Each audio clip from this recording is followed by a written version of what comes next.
Hey guys, my name's Colin and this is my review of the Adidas Terrex Agravic Speed after 100 kilometers. And these things are sweet. All right, let's get right into the review and start things off with the fit. So I went true to size. I'm a size 10.5 in all my sneakers. This is a size 10.5 and it fits great. There is a little bit of space here in the toe box, maybe like a thumb's width, but I don't think it's enough for me to go down half a size. So far I've seen online, there's been some sizing issues for some people, but the best I can recommend, and for my foot specifically, was to go true to size. I found the forefoot was actually somewhat accommodating. I was initially worried about the heel lockdown here, but all I did was use this extra eyelet and it helped me lock in that heel a little bit better. So next up is the upper. So this is the one thing I'm not a huge fan of in this shoe. The shoe overall is just fantastic, but this upper just seems like there's something lacking. Initially, it kind of feels a little rough and rigid when you try it on, but that does really break in, and the upper feels fairly comfortable overall once you do break it in. It feels like a very minimal upper, like there isn't much structure here in the heel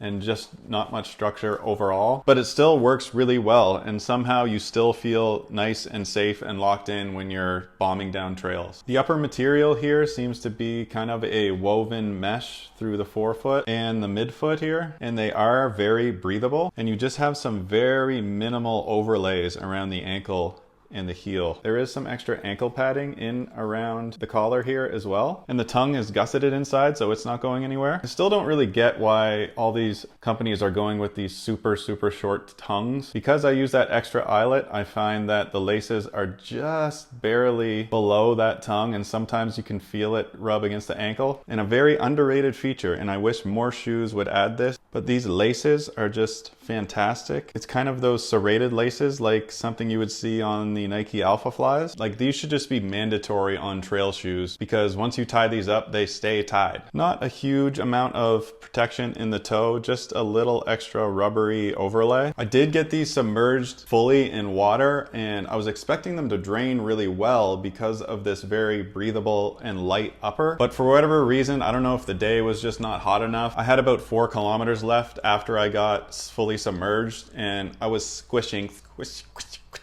the rest of the way back to my car. Water drainage, I don't know if it's a deal breaker for me. I don't think it ever really has been, but just something to be noted. Next up is the cushion. So I have a pair of Adidas Adios Pro 3s, and this is the shoe that made me fall in love with Lightstrike Pro cushion. So when I heard that Adidas was coming out with 2 models of trail shoes that had the Lightstrike Pro, I was very excited. It's a cushion that I figured would work really well on trails, because even though it's a super shoe foam, it actually seems to last a lot longer than foams in other super shoes that I've tried so far. So this is the Speed, and there's also the Agravic Speed Ultra, which I was very interested in because it's full Lightstrike Pro. I think I'm just over carbon plated trail shoes. I think they're overhyped. I run mostly on technical terrain, and all the plated trail shoes that I've tried have not been great in those situations. But the cushion setup is a little bit different. There's 2 layers of foam. So the bottom layer is that fantastic Lightstrike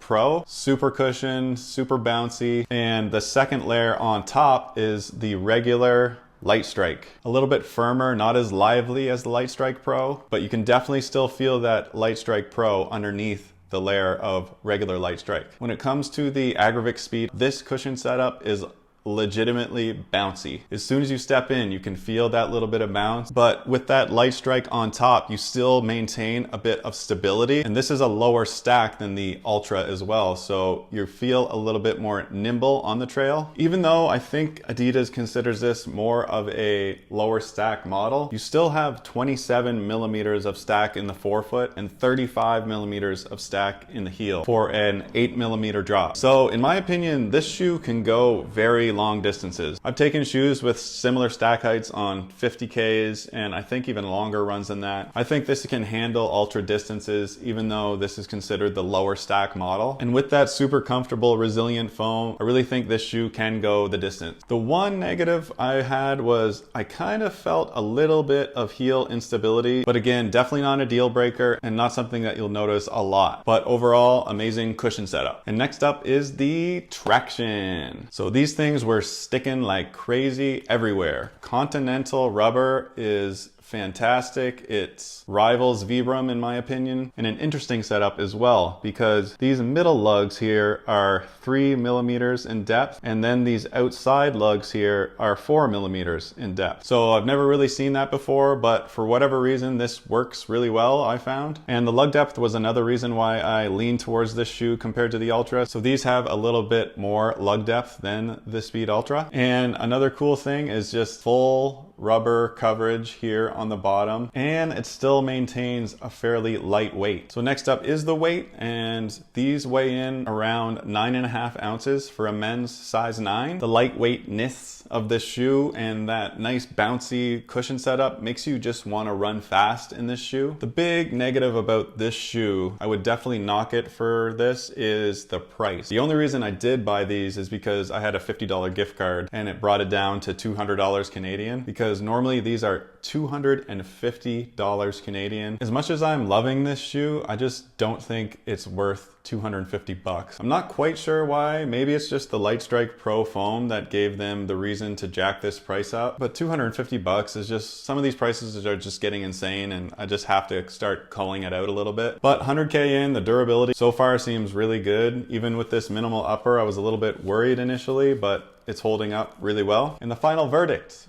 of the Adidas Terrex Agravic Speed is, I think you can tell I love this shoe. It's freaking awesome. I love the cushion. The traction's fantastic. I'm not a huge fan of the upper, but it gets the job done. If you decide to go with it and find your right size, I don't think you'll be disappointed. All right, guys, that's it for my review. Thanks for watching. If you got any questions, just shoot them down in the comments. I'll try to respond to them all, and I'll see you guys on the next one. Peace.